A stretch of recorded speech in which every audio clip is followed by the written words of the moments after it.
Alright, you guys. Hey, we're in America. This place is called Winnetka. I'm at the DMV. I just got my driver's license renewed. It's pretty different from Serbia. So, spent the last going on 3 years in Serbia and Belgrade. And, there's a little bit of reverse culture shock coming back to America. This is not my part of town where I grew up. This is called West Hills here. West Hills, it's when I was a child, I was born in '68, there were still orange groves out here. Most of this construction was built in the 50s, 60s, 70s, 80s. And I remember my parents driving me out here. They were always interested in looking at property. So the house that I'm staying in, it's an AirBandB. It's probably built in the 50s. It's in a cul-de-sac. It's a nice little area. It's warm out. I gotta tell you, it's the irrigated desert. For sure it is. It's really dry. And I was wondering, why am I always sweating when I'm in Serbia? I mean, even in the wintertime, I easily perspire. But I think the reason is I'm used to this dry air. I mean, it's hot out, today's not that bad. It's like 88 degrees. Yesterday was 106. But it's that dry air. So here, what we got is we got some mobile homes here. These guys are living here. I'm not gonna go over there.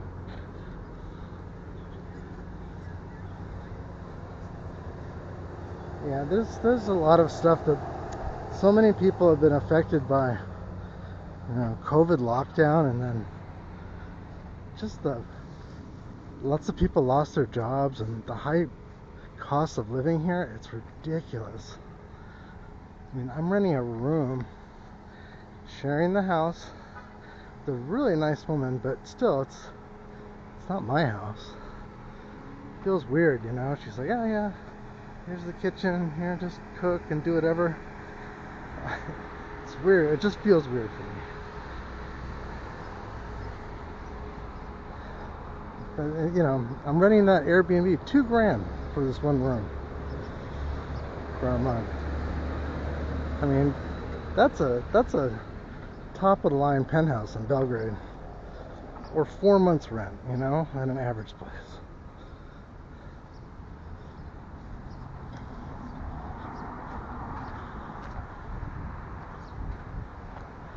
So yeah, this area is not that familiar to me.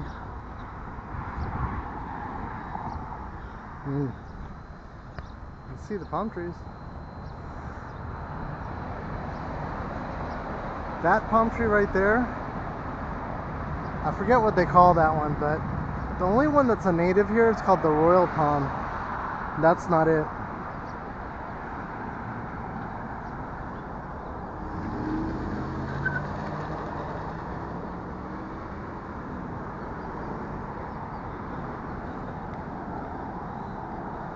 Yeah, I'm on the street, Sherman Way. Sherman Way, I think, might be the longest street in California. I think it is. I believe it goes all the way to the ocean, and I'm far from the ocean right now. And I'm probably 35 miles from the ocean.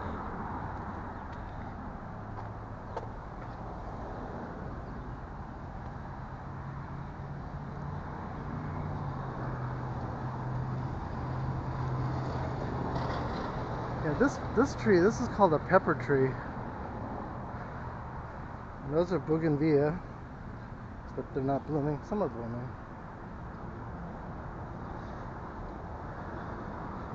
Okay, so this palm tree right here in front of me, this one, that's the royal palm. That's native to California. But all these other ones, they're not.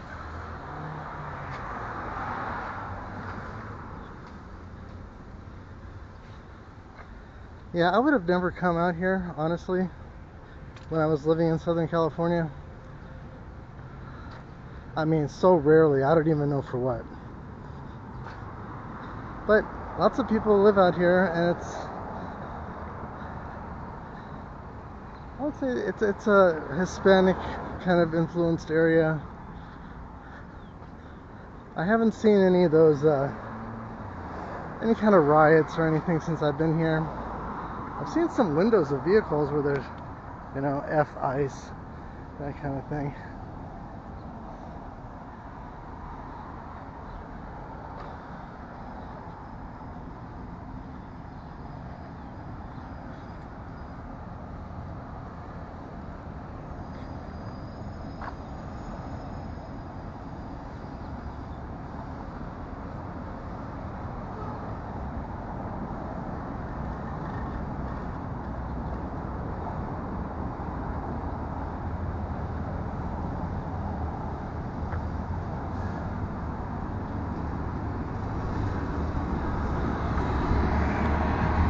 You can see nobody's walking. In fact, you know, very few people.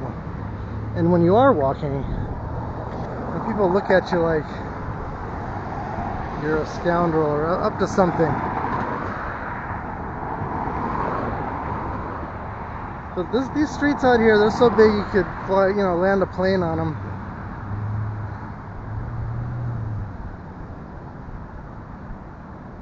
There's a Wiener Schnitzel coming up front.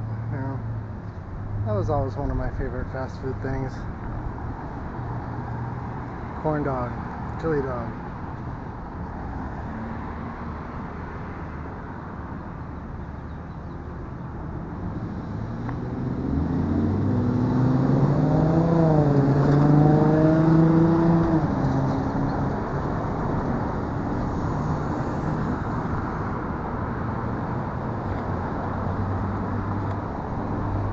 Here we got a little Mexican market, tacos and stuff.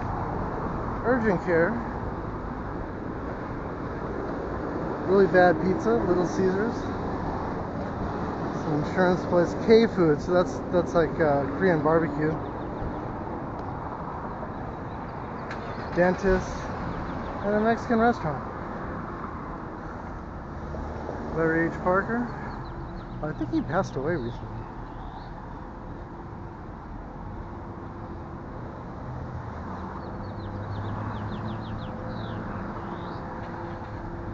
Where I would stop at Wiener Schnitzel, but I'm not into it. Not at the moment.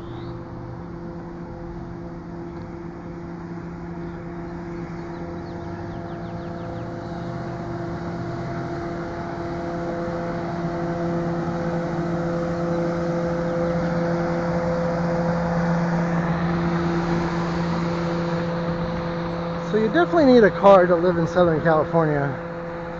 Luckily, I just renewed my driver's license. I didn't get the real ID, which I needed proof of residency, which I don't have at the moment. So I'll get that before I leave, I think. That poor Tesla. There's some kind of government building here. I don't know what it's all about. Looks like a library.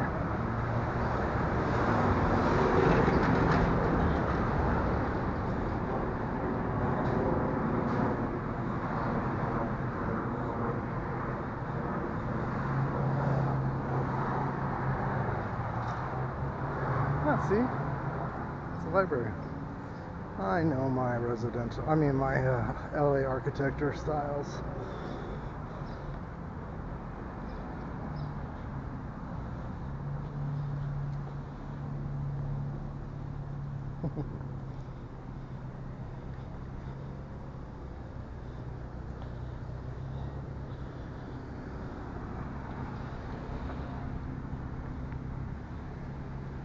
You know, I gotta say, it's completely legal for me to, you know, video in public, because there's no such thing as privacy and expectation of privacy in public. I feel weird about doing it in Belgrade, I feel weirder doing it here, honestly. I don't know why. I just don't feel like I don't feel like a resident here anymore.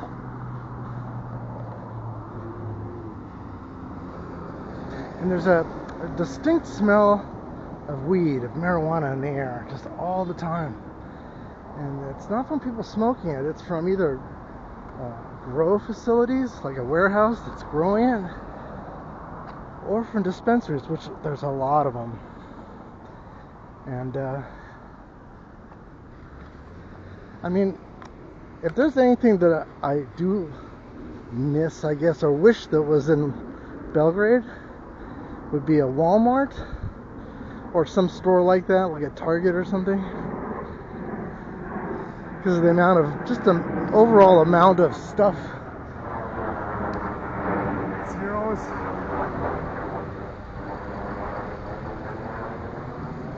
there's not too many airplanes flying over Belgrade. Yeah, Walmart or a store like that. Let's see, look at this guy. Just because of the amount of merchandise and the cheap prices that they have. A Home Depot, they have Orari Sam, but I mean, Home Depot is you could build a complete, apartment without ever leaving the store. They have literally everything. Or a Lowe's. Lowe's is very similar, but they have more furniture too, garden stuff. These are these hawker stalls. They probably have good food, actually.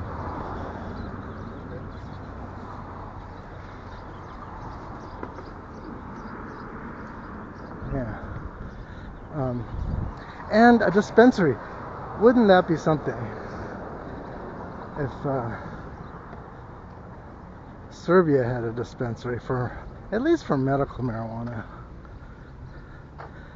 I mean, I don't drink as much here as I do in Serbia. I drink more in Serbia probably because I don't have access to marijuana. Here, I can have a little drink and smoke a little doobie, and at the end of the day, of course, not when you're not doing stuff. But if you do that at the end of the day, it's a great way to relax. It's just, marijuana's been vilified so much. In my lifetime, young people were determined to change that, the way people feel about it. I read this book, Emperor Wears No Clothes, and it was all about, the oil companies and wanting to make rope for ships out of oil-based poly products instead of natural hemp products. So they did this reefer madness anti-marijuana campaign to get people to stop growing hemp, which is such a beneficial product. It can be used for so many things besides just smoking or ingesting it. You make insulation with it, and you make rope with it, just shirts and all kinds of things. It's an amazing plant. Easy to grow, very resilient, pretty. And it's just, it's a plant. What do? You plant it, you grow it, you pick the flower from it, you let it dry, and you can smoke that. That's as natural as it gets. I mean, even alcohol takes refinement, It's not like some kind of drug where you have to process it and use tools to inject it or whatever. It's the one thing about marijuana that it does, and it does better than anything else I could even say, anything, is it is the anger reducer.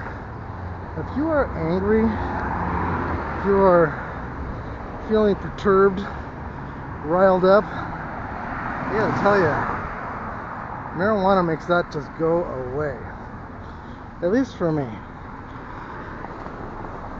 And other than that, you know, I don't want to sound like some kind of a major drug user, but I grew up in Southern California, and I'm Gen X, and we were always testing the limits with these things. But also, we didn't run amok either, you know. We were like heads. We would smoke, and then we would discuss the universe. That's what we would do. I would love to see that in Belgrade. Maybe it's, you know, Polaco lifestyle. Maybe it's too laid back already, but I think the government could really take advantage of the tax revenue. If they do it like California does it, you know, that they could take advantage of that extra tax money.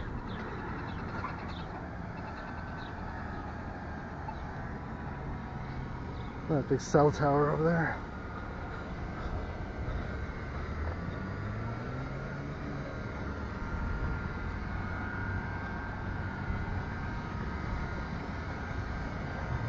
Speaking of which,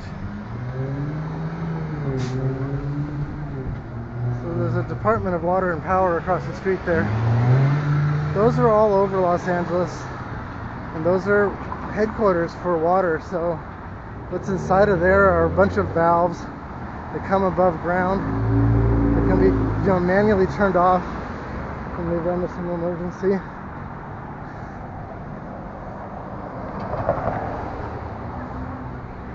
Car wrap. So look at this. That's a giant ad for some weed thing. Awesome.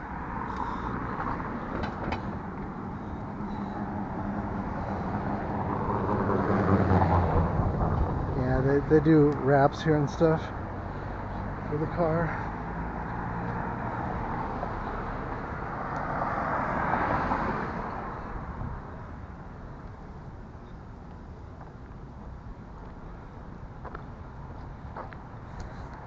Now, if I was in Serbia with this temperature, I would be soaking wet already. But it is so dry here that the moment you perspire, you know, the slightest breeze and it's just gone. It's wild. I just forgot. It's like,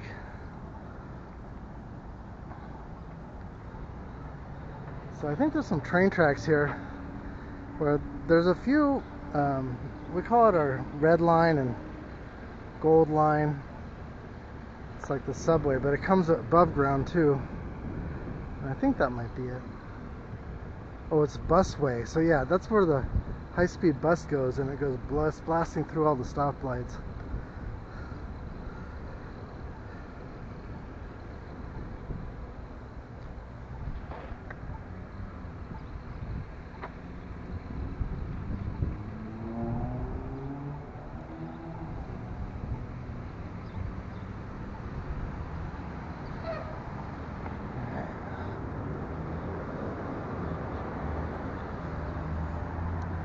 Oh, you know what? This area, this might have once been called Jetaway. It sure does look like it. Jetaway was once a bus service that went to LAX.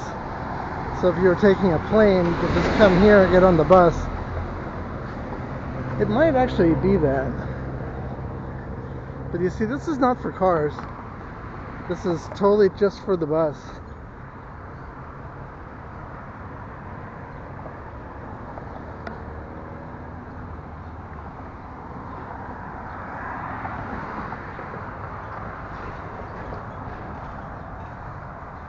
Gas is under $4 there. Under $4 a gallon. I guess that is cheaper than Belgrade, since it's like, I don't know, what, 280 or something? 280 dinar for a liter.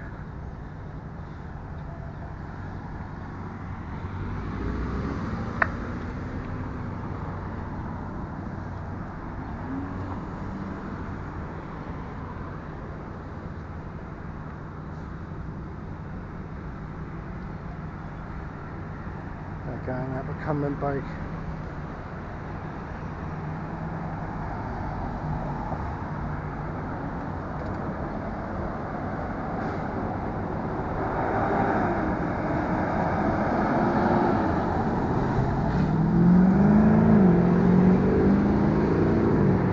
Yeah, this is not the part of town that I would normally show off to anybody.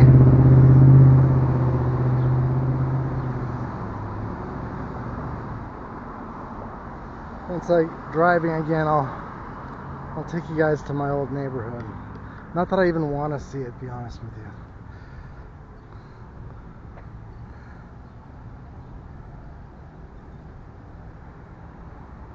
My goal is so much to live in Belgrade now. But it is nice to visit here, I have to say. Belgrade could use a good Mexican restaurant too.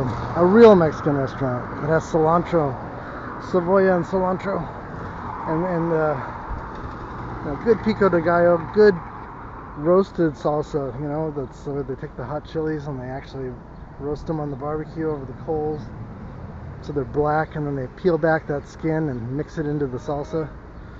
It's got that good smoky flavor. There we go.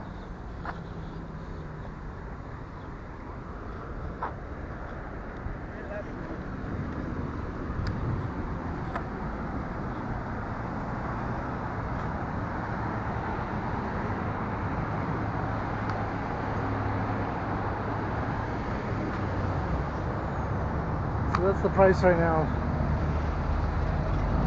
So none of that's diesel, obviously. Diesel is not everywhere, especially in California.